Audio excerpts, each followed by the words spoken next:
सूत जी ने कहा है शौनकादि ऋषियों, काल के गाल से बचने का एक ही उपाय है श्री ठाकुर जी की कथा।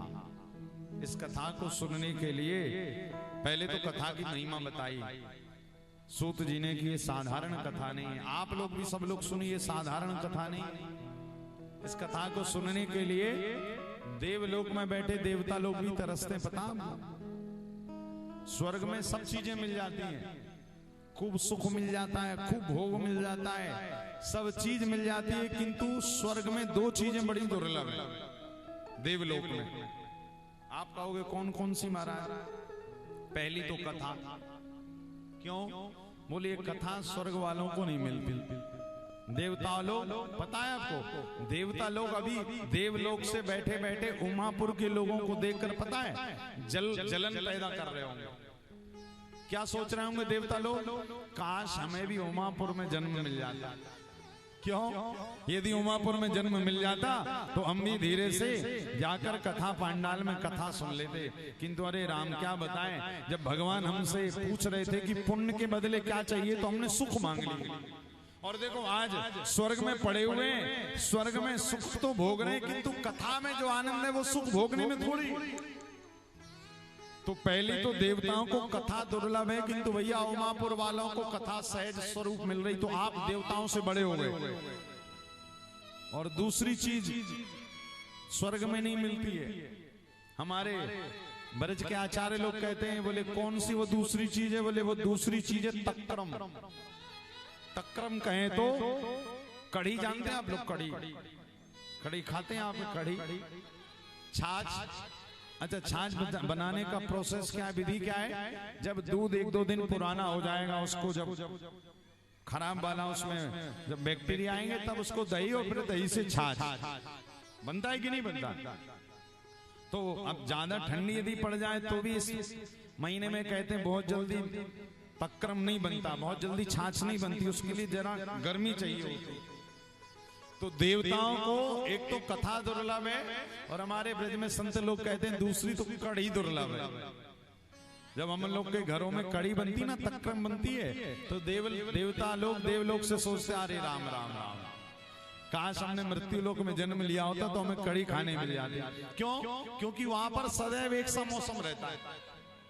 आप लोग बद्रीनाथ गए हो कभी? उत्तराखंड बद्रीनाथ, बद्रीनाथ में आपने देखा ना, वहां पर सदैव ठंड का ही मौसम रहता है। यदि हमारे आपके यहाँ पर गर्मी मई जून में रहेगी तो वहां पर ठंडी रहेगी।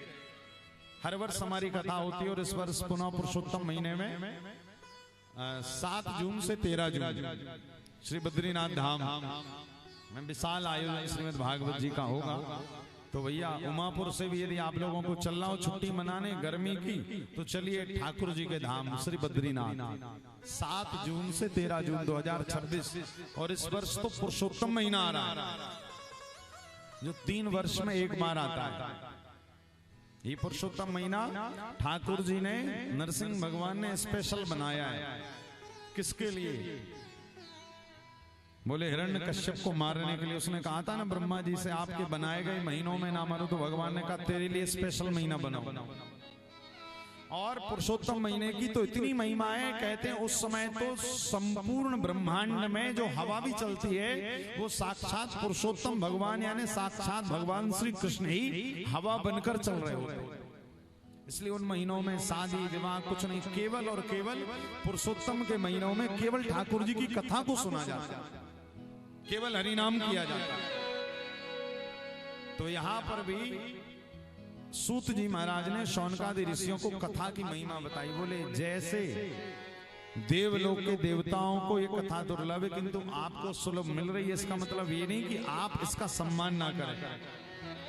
कहते हैं ना, जब व्यक्ति को कोई वस्तु सहज और सरल मिलने लगती ना, तो कोई ज्यादा उसका फिर सम्मान नहीं करता।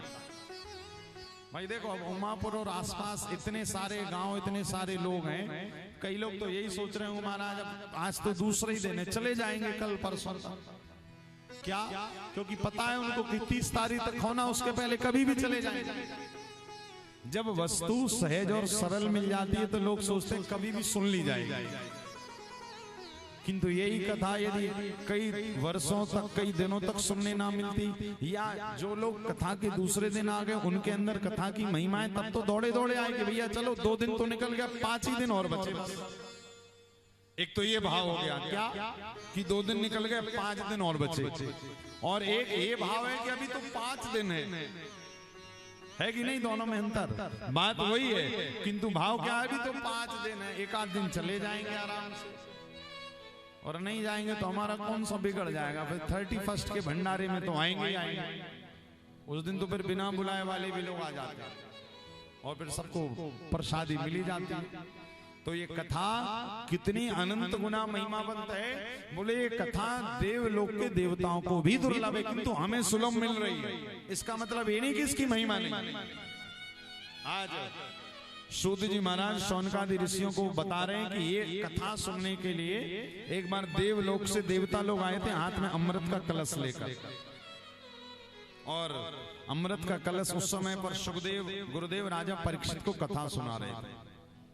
तो स्वर्ग के देवताओं ने कहा प्रभु एक काम करिए, राजा परीक्षित को तो मृत्यु से भय है, आप इनको हम अमृत का कलश लेकर आए, आप अमृत इनको पिला दीजिए, बदले में कथामृत हमें पान करा दीजिए। सौदा करने आ गए कौन, देवता लोग। तब सुखदेव गुरुदेव डांटे, क्या कहे कि क्वा काचा क्वा मणिर्महा, क्या कहे, बोले कहां हमारी अमृत रूपी कथा भागवत जी की, और कहां तुम्हारा कांच के टुकड़े जैसा अमृत। उस अमृत को पीकर व्यक्ति अमर तो हो जाएगा, किंतु उस अमृत को पीने के बाद अभयत्व तो नहीं प्राप्त होगा। और वर्तमान में बहुत जरूरत है अभयत्व की। अभयत्व कहें तो बिना भय का जीवन, बिना डर का जीवन में कोई भय नहीं है ना, समझ जाएगा यही ठाकुर जी की बड़ी कृपा।